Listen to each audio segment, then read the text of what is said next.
Hello बच्चों।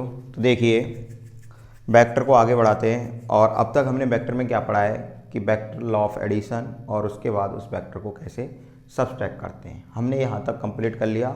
Numericals भी किए, बहुत सारे अच्छे अच्छे न्यूमेरिकल्स कराए हैं मैंने आपको, आपने देख भी लिए होंगे और आपने कंप्लीट भी कर लिया होगा।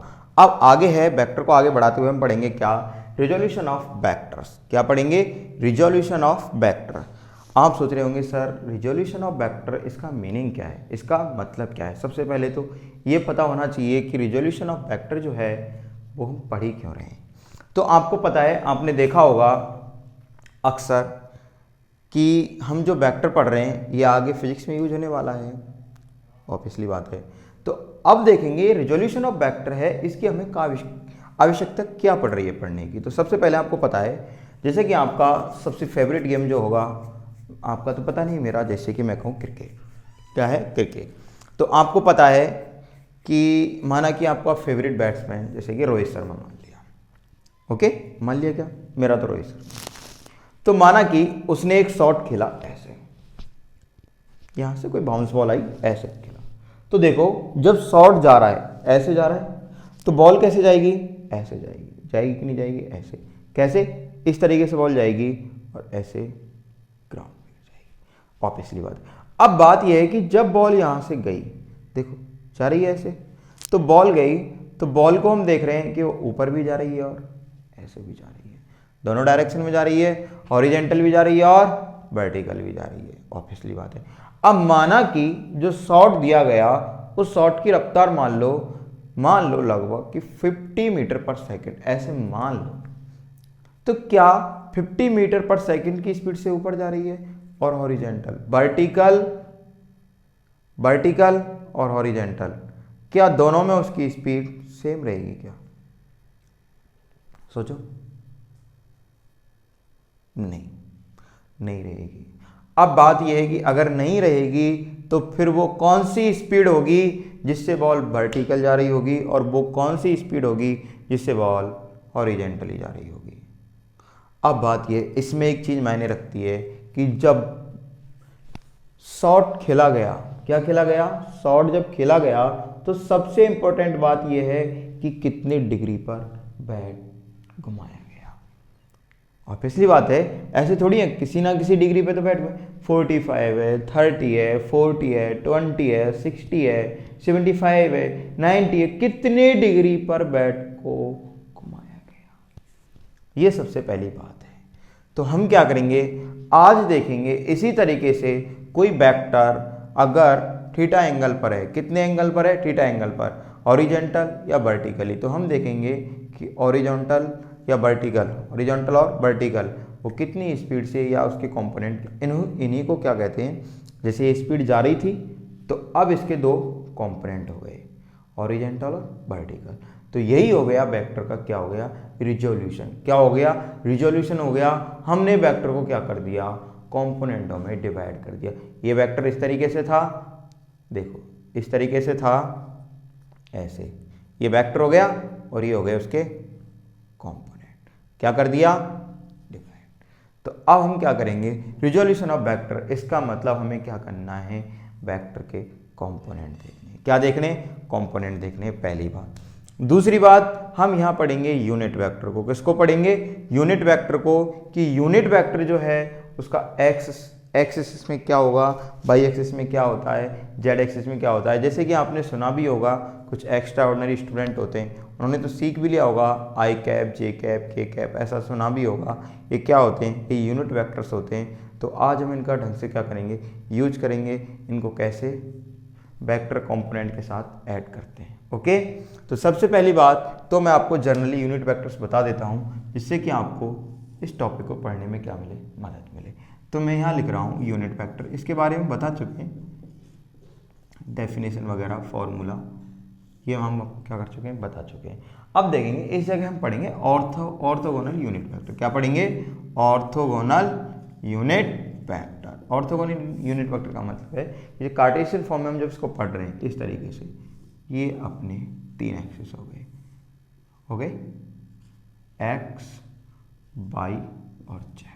तो एक्स अक्ष मैं बोलूँगा, पॉजिटिव एक्स अक्ष में होगा आई कैप, इसमें होगा जे कैप और इसमें होगा के कैप, लेकिन नेगेटिव एक्स एक्स होगा तो उसमें होगा माइनस आई कैप। ओके, और पॉजिटिव बाई एक्स में होगा जे कैप, नेगेटिव बाई एक्स में होगा माइनस जे कैप, पॉजिटिव जेड एक्स में होगा के कैप और नेगेटिव जेड एक्स में क्या होगा माइनस के कैप। अब हम फिजिक्स में जब भी पढ़ेंगे हम वेक्टर को, ज़्यादातर हम किसकी फॉर्म में पढ़ते हैं, आई जे के की फॉर्म में पढ़ते हैं। किसकी फॉर्म में, आई जे के की फॉर्म में हम वेक्टर को पढ़ते हैं। तो आई जे के की फॉर्म में हम वेक्टर को आगे पढ़ेंगे। तो अब देखेंगे हम रिजोल्यूशन ऑफ वेक्टर। ये आपको पता चल गया कि अगर मैं कहूँगा एक्स की डायरेक्शन में यूनिट वेक्टर क्या लेंगे, तो क्या लेंगे आई कैप, माइनस एक्स की डायरेक्शन में minus of I cap, plus Y की में प्लस जे कैप और माइनस की में माइनस जे, और ऐसे जेड की में प्लस के और माइनस के कैप। ओके, तो देखिए आगे अब है अपना टॉपिक। तो सबसे पहला है रेजोल्यूशन ऑफ वेक्टर में मैं कहूँगा रेक्टेंगुलर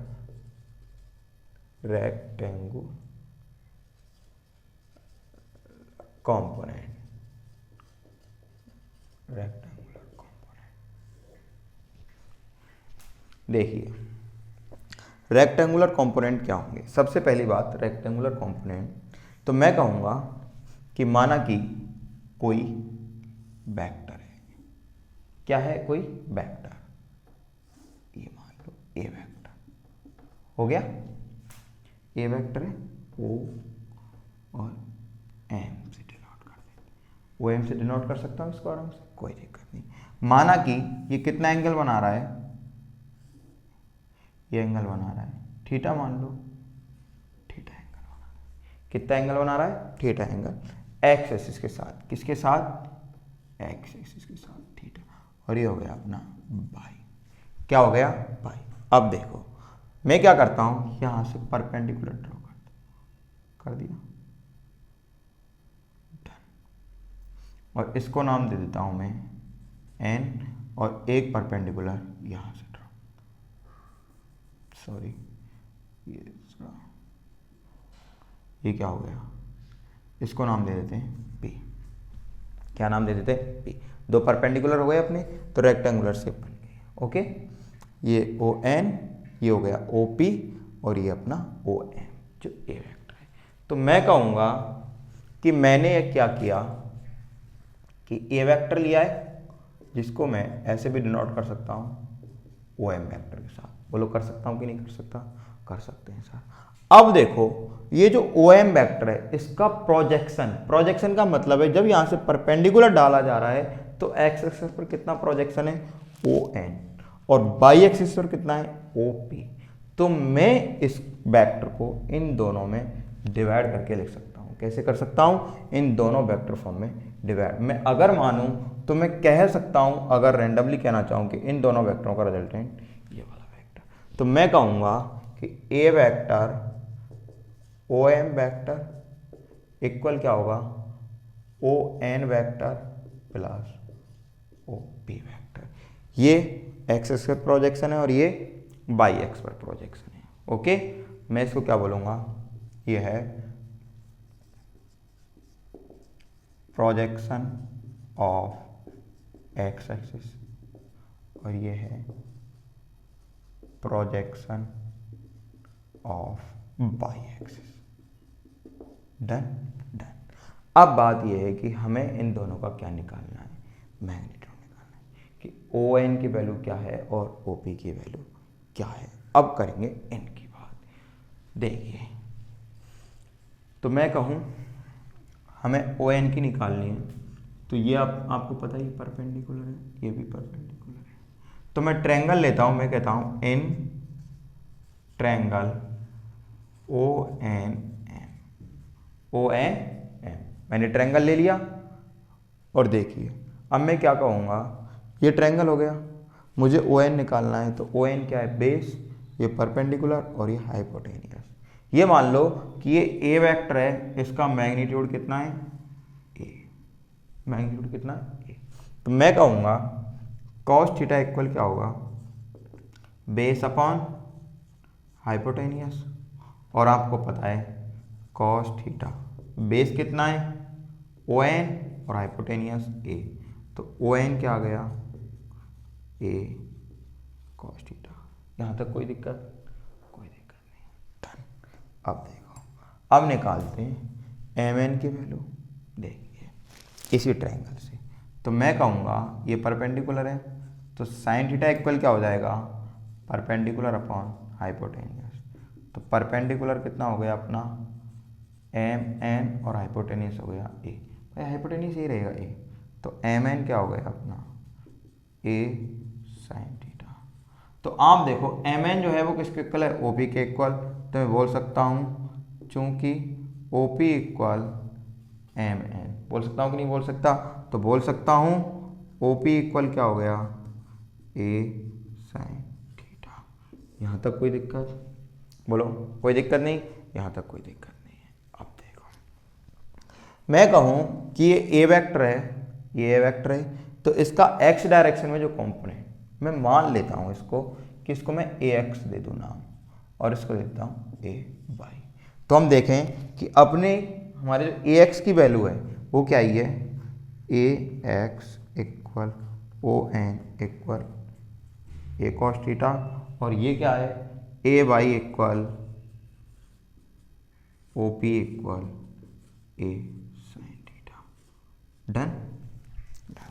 अब देखो ये वेक्टर फॉर्म में, कौन सी फॉर्म में वेक्टर फॉर्म में। तो अब मुझे बताना कि x एक्सिस में जब वेक्टर फॉर्म में लिखा जाएगा तो डायरेक्शन के लिए क्या लगा देंगे आई कैप। आपको पता है यूनिट वेक्टर किसी भी वेक्टर की क्या देता है डायरेक्शन देता है। अगर हमें किसी भी वेक्टर की डायरेक्शन चाहिए तो उसका यूनिट वेक्टर लगा दो उसके साथ। तो मुझे x की डायरेक्शन में चाहिए वेक्टर, तो मेरे पास मैग्नीट्यूड है, तो मैं क्या करूँगा इसमें आई कैप लगा दूंगा। तो मैं कहूँगा कि AX, इसको मैं आई कैप ऐसे भी लिख सकता हूँ और ON ऐसे लिख लो। ON वेक्टर जो है इसको क्या लिखा जा सकता है AX आई कैप या A cos theta I cap. बोलो लिख सकते हैं कि नहीं लिख सकते, लिख सकते हैं सर, कोई दिक्कत ही नहीं है, कोई दिक्कत। और ऐसे ही मैं OP वेक्टर को क्या लिख सकता हूँ AY जे कैप, क्योंकि इधर क्या आएगा वाई कैप में जे कैप, और ये हो जाएगा A sign theta J cap. Okay done. अब देखो इन दोनों की वैल्यू इसमें पुट कर दो, तो मैं कहूँगा कि अपना क्या आ रहा है A वेक्टर किसके इक्वल हो गया AX I cap AY J cap. ON और OP की जगह मैंने ये वैल्यू रख दी और ON ये हो गया अपना A वेक्टर।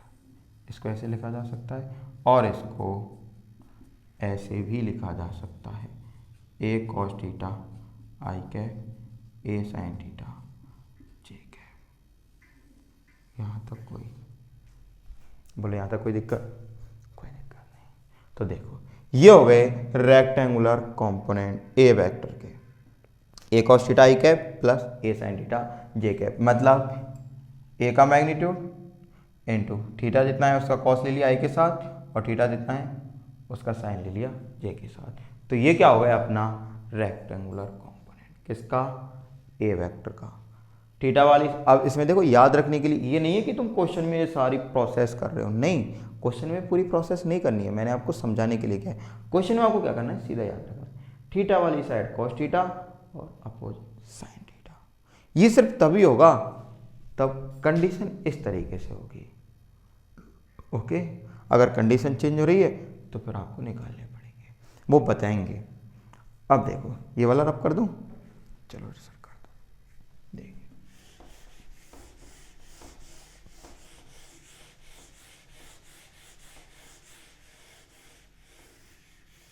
देखिए यहाँ तक कोई दिक्कत नहीं, कोई दिक्कत नहीं।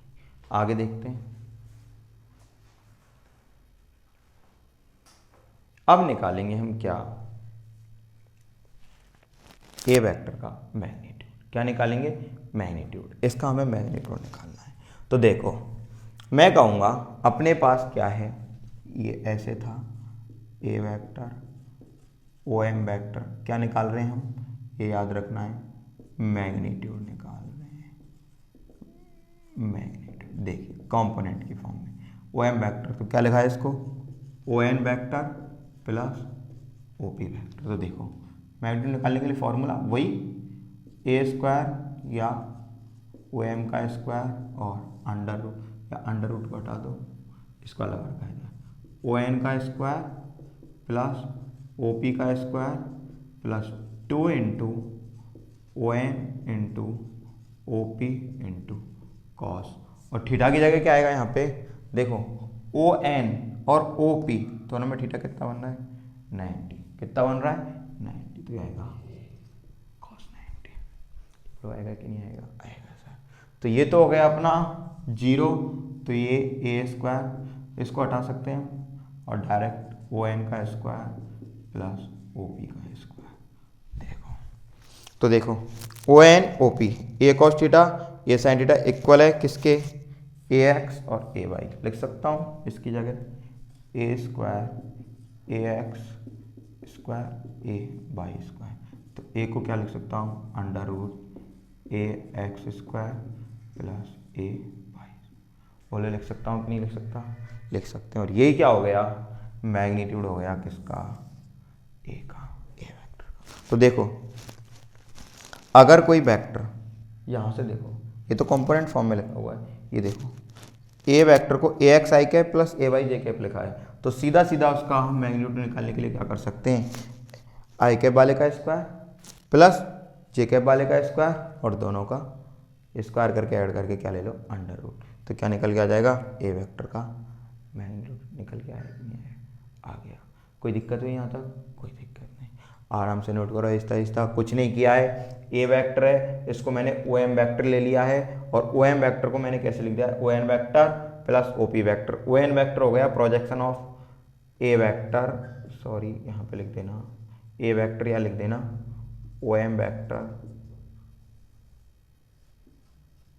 और ऑन लगा देना, ठीक है, ये टर्म्स कोई नहीं। Projection of O M vector on X axis, projection of O M vector on Y axis, ये दोनों हो गए अपने।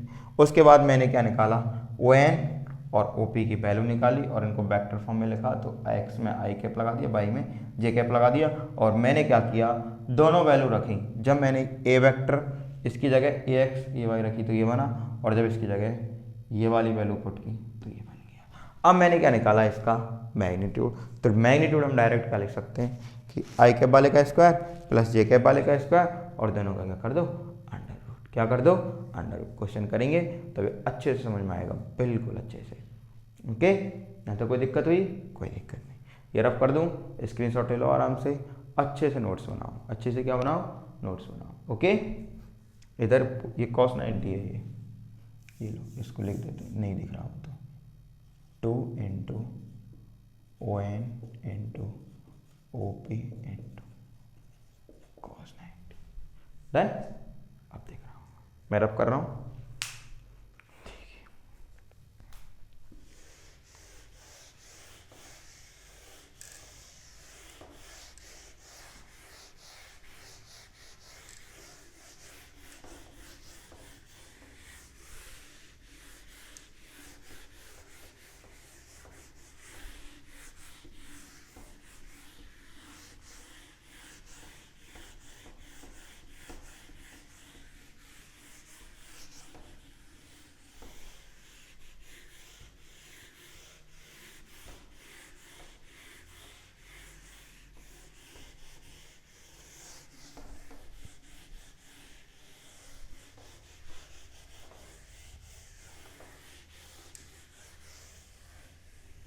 देखिए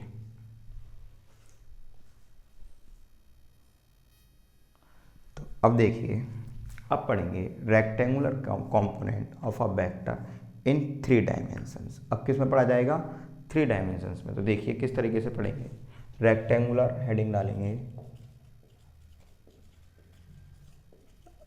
rectangular components of a vector in 3 dimensions, okay, किसमें 3 डायमेंशंस में। तो सबसे पहले देखो इधर मैं डायग्राम बनाता हूँ, अच्छे से देखना, आप भी सीखना बनाना, मैं कोशिश करूँगा अच्छा बनाने की। वैसे ड्राइंग मेरी बहुत अच्छी है।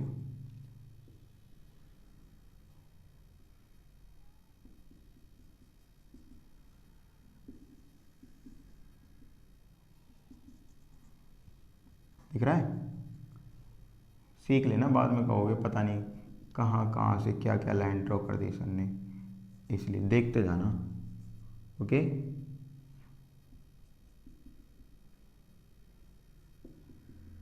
देख लग रहा है कुछ, पता नहीं क्या बना दिया सर डिब्बा सा। देखिए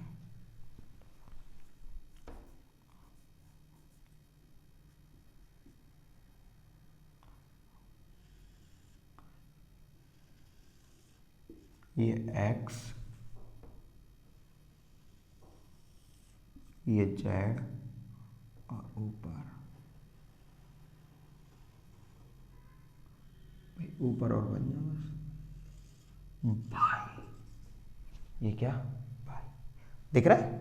कोई दिक्कत यहाँ तक? कोई दिक्कत नहीं। अब देखो हम भाई वेक्टर को three dimension X Y Z मैं दिखाने की कोशिश करूँगा, ऐसा कि लगना चाहिए कि हाँ 3 डायमेंशन। फिर बात यह है कि इसको देखिए यहाँ से ये इस तरीके से है कि 3D है, इस वाले कॉर्नर से ये वाला, ये जस्ट पीछे वाला है और ये सामने वाला है, इस तरीके से ये आपको ऐसे दिखना चाहिए, ऐसे इस तरीके से। डन? देखो तो इससे क्या करता हूँ मैं, इसको मिला देता हूँ, ये हो गया अपना वेक्टर। क्या हो गया? वेक्टर। इसको नाम दे देते हैं कि ओ। तो देखो ये x के साथ माना कि अल्फा एंगल बना रहा है, इसके साथ बीटा और इसके साथ गामा, ऐसे मान लो अल्फा बीटा गामा। डन? अब देखो इसके प्रोजेक्शन बनाते हैं, इसके ओ एम, पहले एम ही नाम दिया था आप भी, और वही ए वेक्टर। तो इसका प्रोजेक्शन देखो इधर, सबसे पहले तो इस लाइन को ऐसे, ये बनेगा इसका ये वाला एम एन। डन?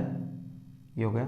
और इधर ये हो जाएगा ऐसे, मान लो यहाँ तक लगभग इधर एस, और इसको नाम दे दो इधर एम एन ओ पी, और इधर दे दो क्यू, और इधर दे दो एस एस एस पी और क्यू, ऐसे नाम दो। डन?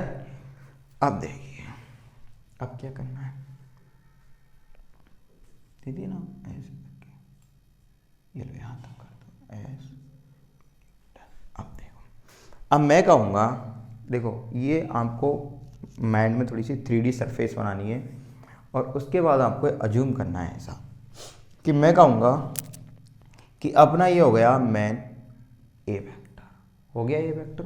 तो यहाँ से हम ए वेक्टर को उठा लेते हैं, और ए वेक्टर किसके इक्वल? O M vector. अब ध्यान से सुनना, देखो मैं आपको समझाता हूँ, मैं पेन लेता हूँ 3,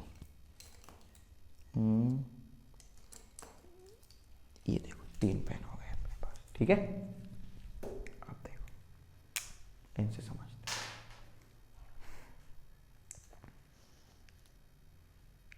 इस तरीके दिख रहा है? डन? अब देखो ये अपने, ये x, ये y और ये z, और ये हो गया अपना वेक्टर कंपोनेंट इस तरीके से, ये है इस तरीके से। अब देखो ये x है, तो x के साथ ये वाला एंगल बना रहा है, ये वाला दिख रहा है, ये वाला। y के साथ ये ऊपर वाला, और z के साथ ये वाला। तो ये अल्फा हो गया, ये बीटा, और ये हो गया गामा। डन? यहाँ से अब हमें एक चीज़ और सीखने को मिलेगी, डायरेक्शन को साइन, तो इसलिए मैं इतना इस पर फोकस कर रहा हूँ। तो अब देखिए, अब मैं कहूँगा ये वेक्टर इस तरीके से, तो इस तरीके से होगी इसकी एक लाइन, अरे देखो इस तरीके से होगी इसकी लाइन। अब 2 ही तो हाथ हो सकते हैं, फिर भी कोशिश करते हैं। सुना है कोशिश करने वालों की हार नहीं होती, वैसे तो गलत ही कॉन्सेप्ट है, हार बार तो क्या है। ये देखो ऐसे, अब देखो ये x y और z। डन? अब देखो ये इसके साथ अल्फा बीटा गामा। डन? अब बात ये है कि मैं कहूँगा कि कि अगर इसके साथ एक पेन और लेते हैं, पेनों की कमी आ गई हमारे पास, ये रहा एक पेन, देखो अब ये हो गया, ये एम एन जो है ये इस तरीके से है और ये जो ओ एन है ये इस तरीके से है। डन। तो अब मैं कहूँ अगर इसका प्रोजेक्शन देखता हूँ मैं ऐसे, तो सबसे पहले इसको मैं ऐसे लिखूंगा, ओ एन वेक्टर हो गया और इसको इसके पैरेलल एम एन की जगह क्या लिखूंगा, ओ पी। इसका प्रोजेक्शन दो ही होंगे, इसका एक तो नीचे होगा ये जस्ट, तो ये हो गया ओ एन और एक होगा इधर, ऐसे इधर भी होगा। अब ओ एन जो है फिर इसका प्रोजेक्शन देखेंगे इस पे और इस पे। डन। तो अब मैं क्या करूँगा इसको, तो आप समझना मैंने क्या बोला। मैंने कहा ये जो ओ एम है इसको कैसे लिख सकता हूँ, एम एन, और ये हो जाएगा एम एन की जगह ओ पी और ये क्या हो जाएगा ओ एन वेक्टर। तो इसको ऐसे लिख सकता हूँ, देखिए O P vector plus O N vector और ओ एन इसका प्रोजेक्शन ओ एस और ओ क्यू। तो ओ एन की जगह क्या लिख सकता हूँ, ओ एन वेक्टर की जगह लिख सकता हूँ O S vector plus O Q vector. तो ए वेक्टर हो जाएगा अपना ओ एम वेक्टर और ओ एस वाला लिख लो पहले एक्स वाला, फिर ओ पी वाई वाला और ओ क्यू जेड वाला। डन। तीनों की हमें क्या निकालनी है, वैल्यू निकालनी है। तो वही सेम कॉस इसके साथ बनाएंगे तो क्या बनेगा कॉस अल्फा, और कॉस अल्फा मैं कहूँ अगर डायरेक्ट इससे परपेंडिकुलर डाला जाए इस पर, तो ये क्या हो जाएगा हाइपोटेनियस और ये हो जाएगा बेस, और ये परपेंडिकुलर यहाँ से इस पर ऐसे डाला गया इससे इस पर 3D सरफेस पर डायरेक्ट ऐसे इस तरीके से। ओके, किस तरीके से, इस तरीके जैसे कि ये यहाँ हो गया तो इससे इस पर डायरेक्ट डाला गया है। तो मैं कहूँगा डायरेक्ट में वैल्यू लिखना चाहूँ तो ओ एस की क्या लिख सकता हूँ, O S A cos alpha. Okay, और इसको क्या बोल दूंगा, इसी को बोल दूंगा ए एक्स, या ऐसे लिख लो भाई इतना, ये 3D सरफेस है। ओ एस ए एक्स क्या हो गया ए कॉस अल्फा, ऐसे ही ओ पी, तो ओ पी बाई वाला हो गया, ओ एस हो गया एक्स वाला, तो ए एक्स ए कॉस अल्फा, ये हो जाएगा ए कॉस बीटा, और ओ क्यू ये हो जाएगा ए जेड, और ये क्या हो जाएगा ए कॉस गामा। अब मुझे इनको क्या लिखना है वेक्टर फॉर्म में, कौन सी फॉर्म में, वेक्टर फॉर्म में। तो डायरेक्ट लिख दो O S vector A X I cap A cos alpha I cap, O P vector तो A Y J cap A cos beta J cap, और ओ क्यू वेक्टर तो ये हो जाएगा ए जेड के कैप, और ये हो जाएगा ए cos gamma K cap. Done यहाँ तक। अब इसको लिख दो, तो ए वेक्टर को क्या लिख सकता हूँ A X I cap A Y J cap A Z K cap. Done, कोई दिक्कत नहीं। इसको और लिखना चाहें तो ऐसे भी लिख सकते हैं A cos alpha I cap A cos beta J cap और A cos gamma K cap. जब क्वेश्चन करेंगे तो ये चीज़ें और भी क्लियर होंगी। तो ये हो गया अपना 3 डायमेंशंस में किसी वेक्टर को आपको सीधा सीधा देखना है कि x के साथ जो एंगल बना रहा है उसका कॉस अल्फा, y के साथ बना रहा है उसका एंगल, और z के साथ बना रहा है उसका एंगल, और ये आई कैप जे कैप के कैप लगा दिया। तो ये हो गया क्या कंपोनेंट हो गए किसमें 3 डायमेंशंस में, किसमें 3D डायमेंशंस में। यहाँ तक कोई दिक्कत, चलो नोट करो, आएगा सारा समझ में आएगा। थोड़ा पेशेंस रखो, ऐसी कोई बात नहीं है कोई चीज़ समझ में नहीं आए, थोड़ा सा पेशेंस रखेंगे तो। ओके, नोट कर लिया, आगे चलते हैं। चलो अब हमें क्या निकालना है, अब निकालना है हमें इसका मैग्नीट्यूड। तो मैग्नीट्यूड के लिए मैं रफ कर दूं, ये वाला पार्ट में रफ कर रहा हूँ। ओके, ये वाला पार्ट क्या, ये तो मुझे चाहिए, तो उसको भी मैं रफ नहीं कर सकता, फिर क्या करूँ, इसको रफ कर दूँ, इसको रफ कर देता हूँ। ओके, और ये वाला पार्ट मैं इधर लिख देता हूँ, जिससे ये भी रफ करता हूँ। A vector A X I cap A Y J cap A Z K cap. Done. और ये A vector A cos alpha I cap A cos beta J cap A cos gamma K cap. Done. ये इधर से क्या कर रहा हूँ,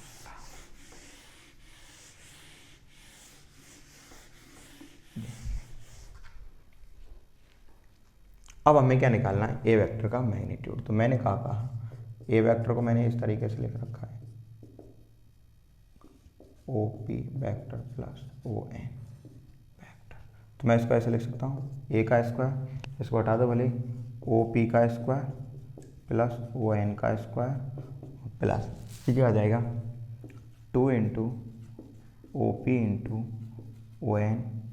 और देखो ओ पी, ये ओ पी और ये ओ एन कितने डिग्री का एंगल, 90 डिग्री का, तो कॉस 90। डन।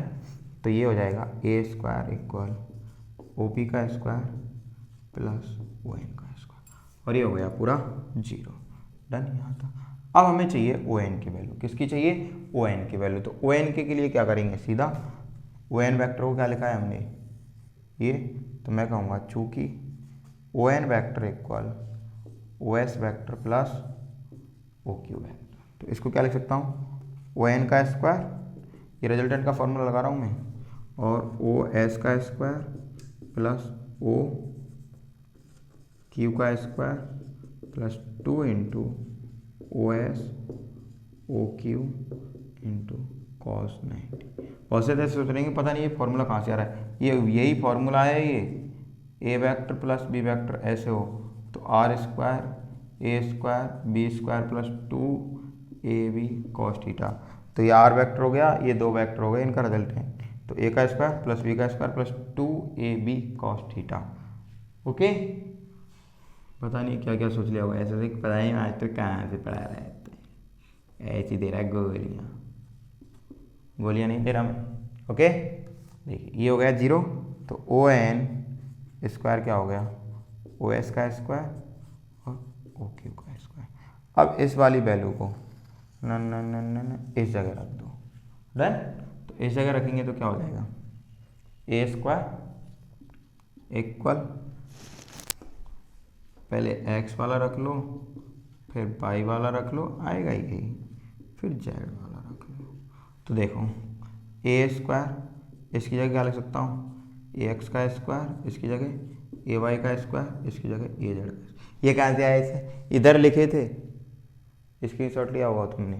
तो ये क्या हो गया अपना, ए इक्वल अंडर रूट ए एक्स स्क्वायर ए वाई स्क्वायर ए जेड स्क्वायर। तो हम देख रहे हैं, अगर हम किसी भी, हम देख क्या रहे हैं, दिख ही नहीं रहा है ये, हम देख क्या रहे हैं सर, तो इसको मैं लिख रहा हूँ ऐसे, ए इक्वल अंडर रूट ए एक्स ए वाई स्क्वायर ए जेड स्क्वायर। अब तो देख रहा था। तो हमने देखा, अगर हम किसी वेक्टर को आई जे के की फॉर्म में लिखते हैं और उसका मैग्नीट्यूड चाहिए, तो क्या लिख सकते हैं, direct A X I cap वाले का स्क्वायर जे कैप वाले का स्क्वायर और के कैप वाले का स्क्वायर। डन। नोट करो। और अब बताते हैं दोनों से हमने सीखा क्या। ओके, देखिए एक चीज और देख लीजिए छोटी सी, फिर लिखते हैं फाइनल। कोसाइन, डायरेक्शन कोसाइन कर लिया, चलो ये रब कर दूं।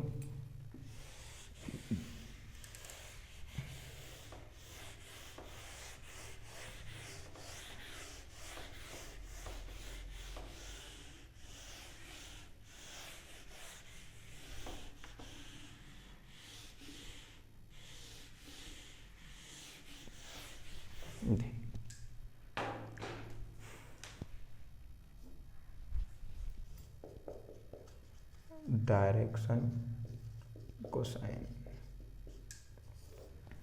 देखो जाए हिंदी में बोलते हैं कोसाइंस, डायरेक्शन कोसाइंस।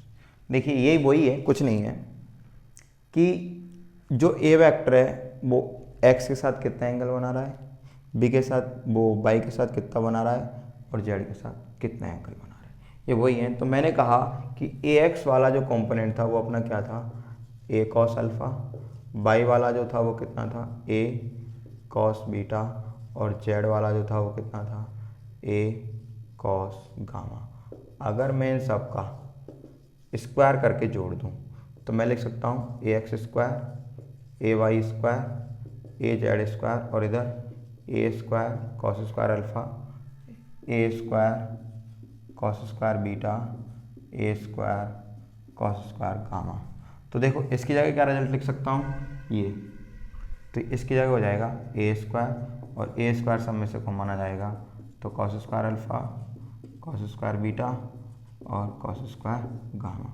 तो इससे कट गया तो आ जाएगा cos square alpha, cos square beta और कॉस स्क्वायर गामा, और ये आ गया 1। तो ये होंगी अपनी दिक् के वजह। और याद रखना इनको एल एम एन इसके नाम से ही बोलते हैं। इसको एल बोलते हैं एल स्क्वायर, इसको एम बोलते हैं एम स्क्वायर, इसको एन बोलते हैं प्लस एन स्क्वायर, और ये होती है एल एम एन। ये डायरेक्शन कोसाइन, एक्स के साथ एल, वाई के साथ एम, जेड के साथ एन, तो L square plus M square plus N square क्या होता है 1। ओके, ये आपको रिजल्ट याद रखना है कि इनकी जो डायरेक्शन कोसाइन होती है, एक्स के साथ कितना एंगल बना रही है, वाई के साथ कितना, कोई भी वेक्टर होगा वो तीनों एक्सिस के साथ कोई ना कोई एंगल बनाएगा ही बनाएगा। वो एक्स के साथ कितना बना रहा है, वाई के साथ कितना बना रहा है, जेड के साथ कितना बना रहा है, ओके, उन सब का कॉस लेके उसका स्क्वायर करते तो कितना आता है 1, कॉस थीटा का स्क्वायर 1। ओके, तो ये रिजल्ट आ गया। अब देखो इस रिजल्ट से एक और रिजल्ट मिलता है सीखने को, ये मैं रब कर रहा हूँ। अब देखिए इससे हमें सीखने को क्या मिलता है। यहाँ से क्वेश्चन पूछ लिया जाता है, इसलिए कॉस स्क्वायर अल्फ़ा एक क्वेश्चन कराएंगे जब तो सारी चीज़ तुम्हें याद आएंगी, फिर देखोगे गजनी बन के। इसकी जगह क्या लिख सकता हूँ, आपको पता है sine square theta plus cos square theta क्या होता है 1, तो कॉस स्क्वायर थीटा को क्या लिख सकते हैं 1 माइनस साइन स्क्वायर थीटा। तो इसको क्या लिख सकता है 1 माइनस साइन स्क्वायर अल्फ़ा, इसको 1 माइनस साइन स्क्वायर बीटा, इसको 1 माइनस साइन स्क्वायर गामा और इक्वल 1।